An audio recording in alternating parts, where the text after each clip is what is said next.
you, brother. I appreciate you coming out, man. Thank you so much for coming out, man. I'm going to start from the root of this thing, man.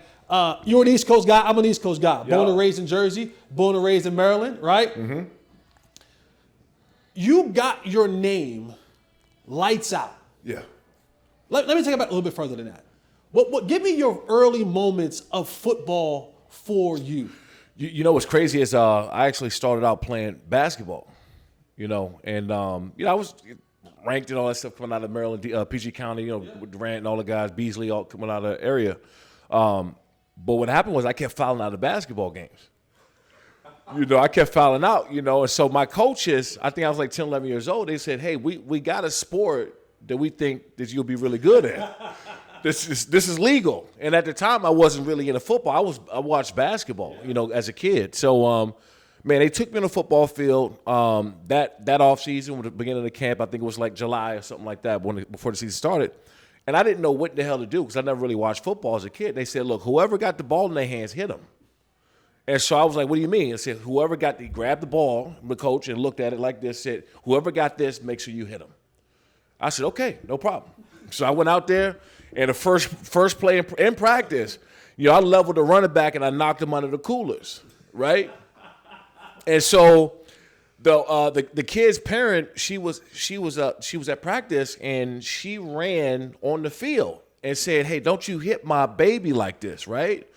So, I'm coming up. I'm, like, on a high right now. I just had my first big hit. I'm, like, pumped up.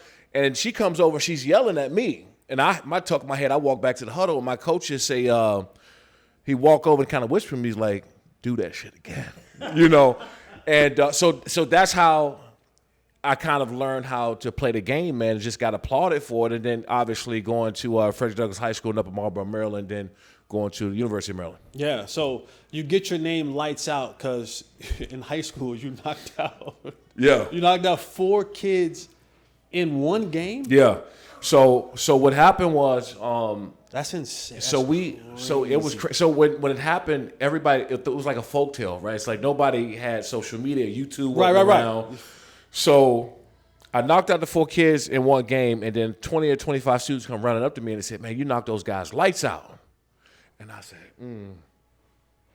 call me lights out. And so it just kind of rolled off. I didn't expect for it to. I kind of did it as a rebuttal to what they were saying, And I got in school on Monday. I got my backpack on. I got my books in my hand. And people walking by me, they said, hey, good game, lights. And I think, oh, shit. It got back to school already that fast. I went home and that day, and my mom was in the bedroom, and she smoked cigarettes, and I'm walking in. I'm like moving all the smoke, whatever, so I can see her. I couldn't see her. And I said, Mom, I want to get this lights out, this switch on my right forearm to say lights out on it. People called me lights out. I think this is going to be a big deal one day.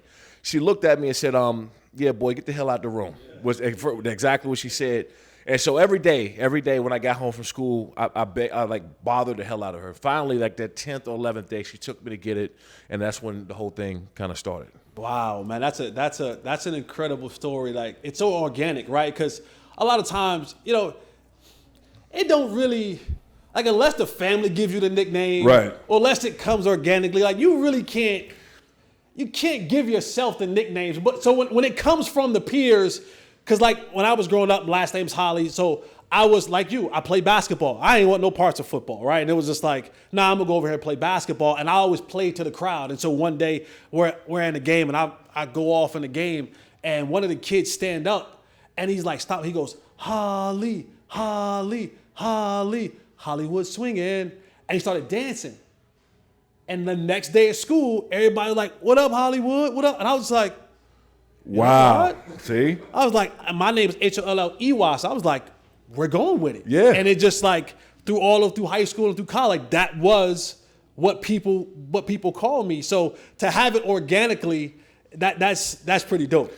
Yeah, and then too, it's like one of those things. It's like a name in Rucker Park, right? Like you gotta earn it. Yeah, and you gotta keep it too. Because in high school, they called me that, so I earned it. People heard about me knocking guys out, and they kept seeing it in high school. When you get to college, nobody you're a freshman. So now you got the juniors and seniors. I remember E.J. Henderson played linebacker. So I came into E.J. Henderson. They would not call me lights out. Right. They just wasn't having the juniors. Denard Wilson, you know, who I just seen at the Shrine Bowl, played DB as a defensive coordinator for the Titans. Mm-hmm. None of them. Was Dante Foxworth? Dominique Foxworth. Yeah, Dominique Foxworth. All of them. They'll tell you the story. They wouldn't call me lights out. None of them. And then my freshman year, we were playing Georgia Tech on a Friday night. First time on ESPN, night game. I got in and I dropped in coverage, and the wide receiver Watkins came trailing across the field, and I'm dropping in the flats, and I catch him. Boom! This hits on YouTube. And I got up and I pointed at that damn light switch, and the crowd went crazy. That was it, you know. So I got on the sideline, and I remember, I think, you know, Neek might have been one of the first ones that came up and shook my hand and said, "Good hit, lights," right? And so, but it's one of those things you gotta earn, because you know you got a nickname like Lights Out. You better go out there, because, and then also too, you become a target. You know, these other teams, your bulletin board material every single week, they're like, man, this dude not doing this damn sack dance. Whatever we need to do. Because I used to have boys in the other teams. They said, bro, they in the room, in the meeting rooms, they said they're not letting you get to the quarterback. They're gonna do whatever they need to do to make sure you stay off the quarterback. And so yeah, man, it's one of those things that, you know, I got early on, and then, you know, you kind of had to earn it after that.